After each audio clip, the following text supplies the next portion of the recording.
kuna rants even katika hali ya marafiki. Kuna rafiki ambaye haunaka shida naye sana, umuone usimuone ni rafiki, lakini that is not an issue. Lakini rafiki wa dhati ni lazima umjulie hali every moment. So Bwana anasema, na wapenda wale wanipendao na wanitafutao kwa bidii wataniona. Qualification moja ya kupata kibali ni kumtafuta Bwana. Maana the word of God says, tukimtafuta atapatikana kwetu. Amen.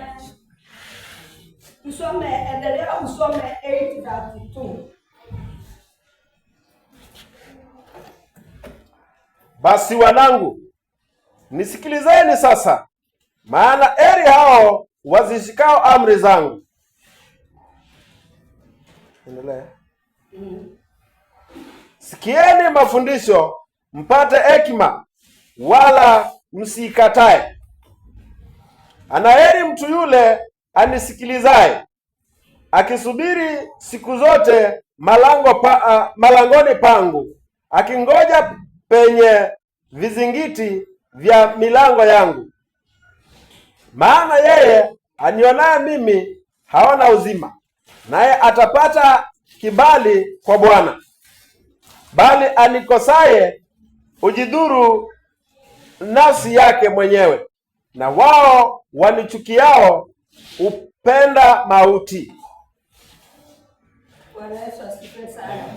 Neno la Mungu linaanza kwa kusema ya kwamba, now then my sons, listen to me.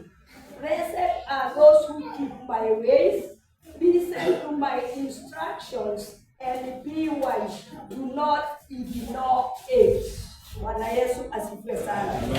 Jambo ambalo litapata ama qualification number 1 ambayo itatufanya tupate kibali ni kumsikiza Bwana. Maana amesema, listen to my instructions. Instructions ni maagizo. Kama tutasikiliza maagizo ya Bwana, ameteremka hapo na akasema ya kwamba wale ambao wanamsikiliza wanapata kibali.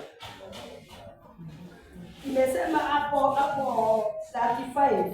For whoever fights me, maana yeye anionaye mimi haona uzima. Bwana Yesu asifiwe.